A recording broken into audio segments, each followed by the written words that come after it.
Hello everyone. तो आज तारीख है 9 सितंबर 2025। जैसा कि आप जानते हैं अपन द इंडियन एक्सप्रेस की न्यूज़ को डेली बेसिस पे कवर कर रहे हैं।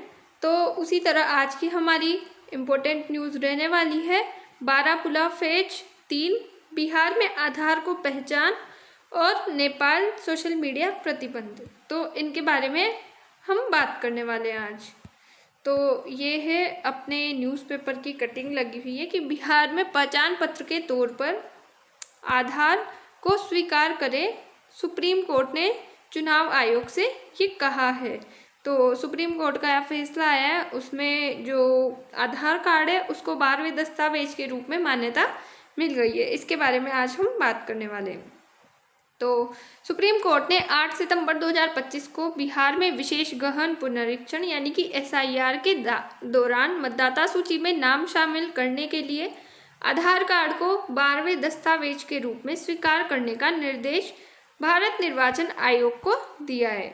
यानी कि इंडियन इलेक्शन कमीशन को ये जो निर्देश है ये दिया गया है और 12वें दस्तावेज के रूप में फाइनली आधार को मान्यता मिल गई है। कोर्ट ने स्पष्ट किया कि आधार केवल पहचान पत्र के रूप में मान्य होगा, न कि नागरिकता या निवास का प्रमाण। आधार एक सेंसिटिव मुद्दा हो जाता है तो उसको बहुत ही गंभीर रूप से हमारी सुप्रीम कोर्ट उसे लेकर ये निर्देश दिया है। तो उसी के साथ चुनाव आयोग के आधार की प्रामाणिकता जांचने का अधिकार होगा ताकि केवल वास्तविक मतदाताओं को ही सूची में शामिल किया जाए। ये आदेश जस्टिस सूर्यकांत और जस्टिस जयमाल्या बागची की पीठ ने दिया है। यानी कि इन्होंने पीठ के द्वारा इसकी जो एसआईआर के विवाद चल रहा था उसका पुनरीक्षण करके इसके निर्देश दिए गए हैं। प्रामाणिकता के जांच के लिए संभावित कदम क्या क्या है? तो आधार नंबर का सत्यापन यानी कि वेरिफिकेशन। आयोग यूआईडीएआई यानी कि unique identification authority of India के साथ आधार नंबर को सत्यापित कर सकता है। मतलब इसके जो यूआईडीएआई है इसके साथ वेरिफिकेशन कर सकता है जो हमारा इलेक्शन कमीशन है। दस्तावेज की वैधता यानी कि आधार कार्ड का भौतिक या डिजिटल प्रारूप जैसे कि ई आधार जांचा जा सकता है, जिसमें क्यूआर कोड, बायोमेट्रिक डेटा या अन्य सुरक्षा सुविधाओं की पुष्टि की जाएगी। उसी के साथ बात करें तो नकली दस्तावेजों का पता लगाना यानी कि आयोग को यह सुनिश्चित करना होगा कि जाली या नकली आधार कार्ड का उपयोग न हो। इसके लिए तकनीकी उपकरणों या मैन्युअल सत्यापन का उपयोग हो सकता है। अतिरिक्त सत्यापन यदि आवश्यक हो तो अन्य दस्तावेजों जैसे कि वोटर आईडी, पासपोर्ट, इनके साथ आधार का क्रॉस चेकिंग किया जा सकता है। मतलब अगर कभी चुनाव आयोग को लगता है कि आधार में कुछ गड़बड़ है तो वो वोटर आईडी और पासपोर्ट का उसकी सहायता ले सकते हैं नागरिक के जो चुनाव मतदाता सूची में नाम होने की सत्यापित जानकारी प्राप्त करने के लिए कि ये पात्र है या नहीं है।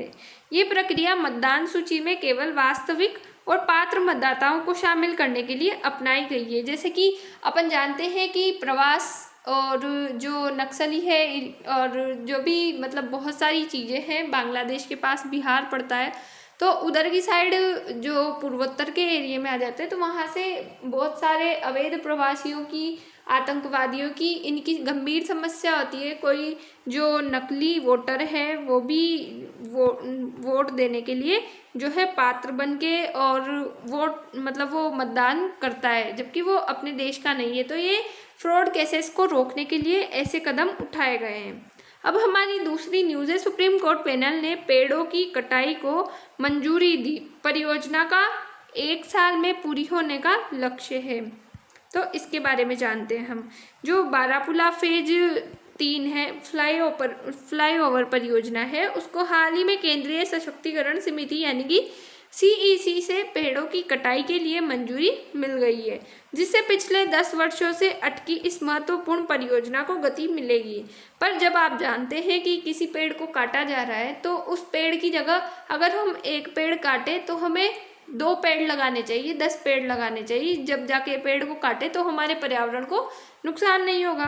पर आगे हम जानते हैं कि 3.5 किलोमीटर लंबा elevator corridor Mayur Vihar phase first को दक्षिण दिल्ली के एम्स से जोड़ेगा, जिसे दिल्ली एनसीआर में यातायात की भीड़ को कम करने में मदद मिलेगी।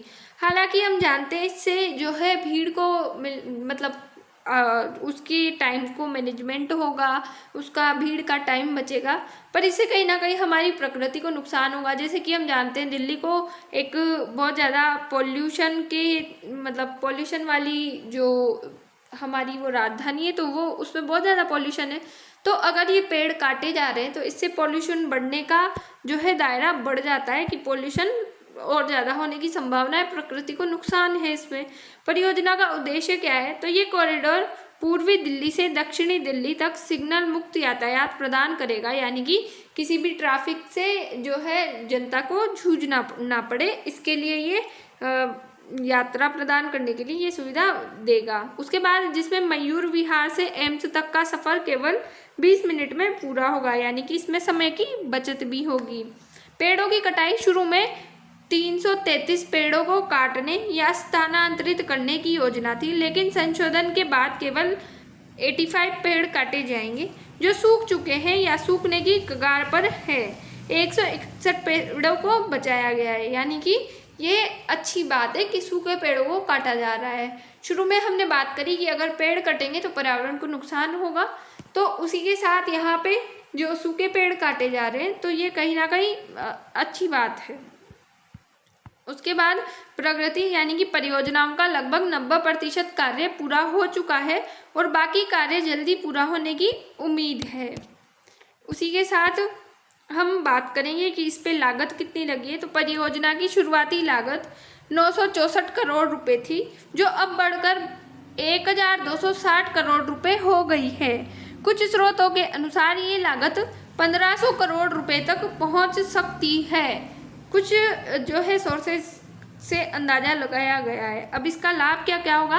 तो ये फ्लाईओवर निजामुद्दीन ब्रिज, भैरव मार्ग और आश्रम चौक पर ट्रैफिक को कम करेगा, क्योंकि यहाँ पे बहुत सारा ट्रैफिक जो है देखने को मिलता है।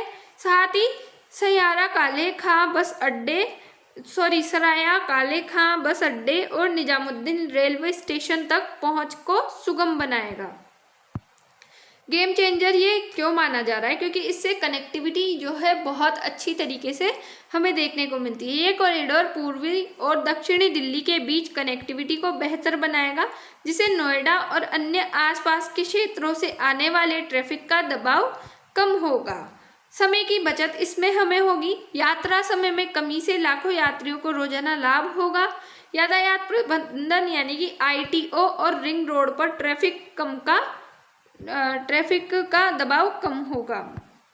उसी के साथ इसके साथ हमें चुनौतियां देखने को मिली है कि परियोजना 2000 में शुरू हो गई थी, मतलब 2014 में शुरू हो गई थी, पर 2017 तक पूरी होनी थी। मतलब इसकी टाइम लाइनिंग थी कि 2014 में ये शुरू होकर 17 में पूरी तरीके से हमें सक्रिय रूप से देखने को मिलती, पर जमीन अधिग्रहण और पेड़ों की कटाई की मंजूरी में देरी के कारण ये अटक गई और इसमें एक विवाद हमें देखने को मिला था। दिल्ली सरकार और अधिकारियों के बीच समन्वय की कमी और पूर्व सरकार की उदासीनता की देरी का कारण बताया गया। मतलब जिस टाइम केजरीवाल की सरकार थी में भी, हाँ इसके पहले, तो वो उसका कारण उनकी सरकार की उदासीनता का कारण यहाँ बताया गया है।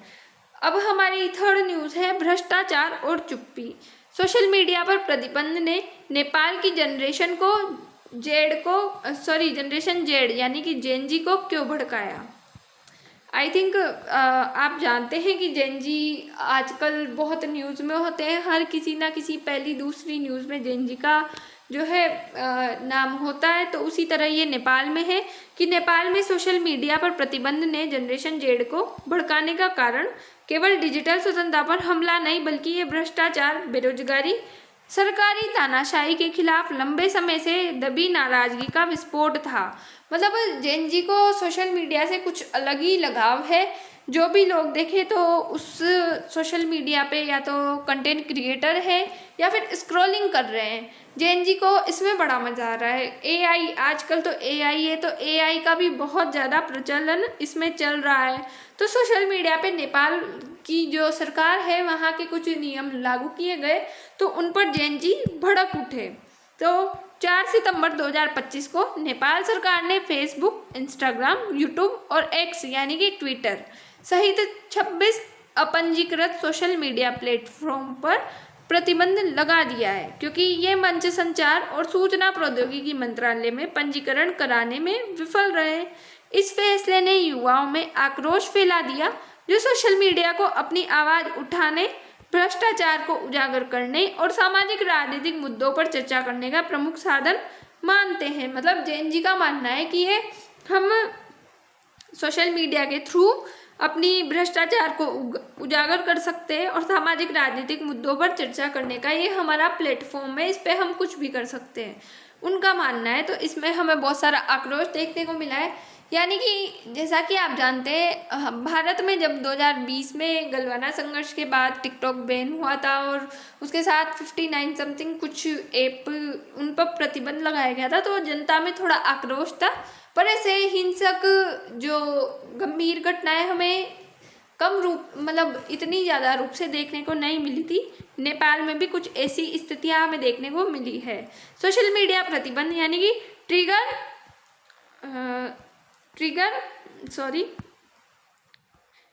पॉइंट। नेपाल सरकार ने 28 अगस्त को सोशल मीडिया प्लेटफॉर्म्स को पंजीकरण के लिए 7 दिन का अल्टीमेट दिया था। फेसबुक, यूट्यूब और व्हाट्सएप जैसे मंचों पर प्रतिबंध ने डिजिटल अर्थव्यवस्था को झटका दिया, खासकर उन क्रिएटर्स को जिन्हें हाल ही फेसबुक के मोनेटाइजेशन प्रोग्राम के जरिए आय शुरू की थी। मतलब अभी सबसे ज़्यादा झटका उन्हें देखने को मिला है जिन्होंने ये चीज़ें शुरू ही की थी, उनकी शुरुआती टाइम था और उन्हें इसमें सफलता मिले, कुछ दिन हुए हो या कुछ घंटे हुए हो, उनमें ज़्यादा आक्रोश देखने को मिला है। उसी के साथ टिकटॉक जो नवंबर 2024 में पंजीकृत था, इस प्रतिबंध से बचा रहा। मतलब टिकटॉक को यहाँ पे बैन नहीं किया गया है। अब जेन जी का विद्रोह यानी कि 7 सितंबर 2025 से शुरू हुए विरोध प्रदर्शन 8 सितंबर को हिंसक हो गए। ये विद्रोह हमें बहुत लंबे समय से, मतलब 4 तारीख से जब हम बात कर रहे हैं तो 4 तारीख फिर 7 तारीख यहाँ से शुरू होता हुआ देखा गया है। जब से ये बैन हुए 4 सितंबर, वहाँ से लेके 7 सितंबर में ये शुरू हुए और 8 को तो ये हिंसक रूप से ये तब्दील होते हुए दिखाई दिए, जब हजारों युवा काठमांडू की सड़कों पर उतरकर प्रदर्शनकारियों ने संसद भवन में घुसने की कोशिश की, जिसके बाद पुलिस में आंसू गैस, पानी की बौछार और गोलाबारी का सहारा लिया गया। मतलब पुलिस ने इस हिंसक झड़प को रोकने के लिए आंसू गैस, पानी की बौछार और गोलाबारी का सहारा लिया। विभिन्न रिपोर्ट्स के अनुसार इस हिंसा में 14 से 20 लोगों की मौत हुई और सैकड़ों घायल हुए। इस आंदोलन, जिसे जेन जी क्रांति कहा जा रहा है, केवल सोशल मीडिया प्रतिबंध तक सीमित नहीं बल्कि भ्रष्टाचार, बेरोजगारी, सरकारी नीतियों के खिलाफ व्यापक असंतोष का प्रतीक बन गया है। मतलब इन्होंने इस चीज को इतना ह्यूज लेवल पर ले गए कि ये एक हिंसक आंदोलन में तब्दील हो गया। सरकार की इस पर क्या प्रतिक्रिया रही और इस पर चुप्पी देखने को मिली, तो प्रधानमंत्री केपी शर्मा ओली ने इसे सुनियोजित विद्रोह करार देते हुए कहा कि सोशल मीडिया के खिलाफ नहीं है। मतलब वो लोग, जो गवर्नमेंट है नेपाल की, वो सोशल मीडिया के खिलाफ नहीं है बल्कि अराजकता और कानून तोड़ने वालों के खिलाफ है। सरकार ने 8 सितंबर की रात को आपात कैबिनेट बैठक की बाद प्रतिबंध वापस ले लिया है। तो हमारे कंक्लूजन की बात करें तो नेपाल की जनरेशन जेड यानी कि जेन जी का गुस्सा सोशल मीडिया प्रतिबंध से शुरू हुआ, लेकिन ये भ्रष्टाचार, बेरोजगारी और अभिव्यक्ति की स्वतंत्रता पर सरकारी नियंत्रण के खिलाफ एक बड़े आंदोलन में बदल गया। ये चुप्पी का विरोध है जो सरकार द्वारा थोपी गई है और युवाओं की मांग है कि उनकी आवाज़ सुनी जाए। ये आंदोलन दक्षिण एशिया में डिजिटल स्वतंत्रता और सामाजिक न्याय के लिए एक महत्वपूर्ण उदाहरण बन सकता है। तो आपने आज की न्यूज़ देख ली है, उम्मीद है आपको समझ आया होगा। तो तब तक अब मिलते हैं अपनी नेक्स्ट वीडियो में या कल के न्यूज़पेपर में। तब तक के लिए बाय, थैंक्स फॉर वॉच।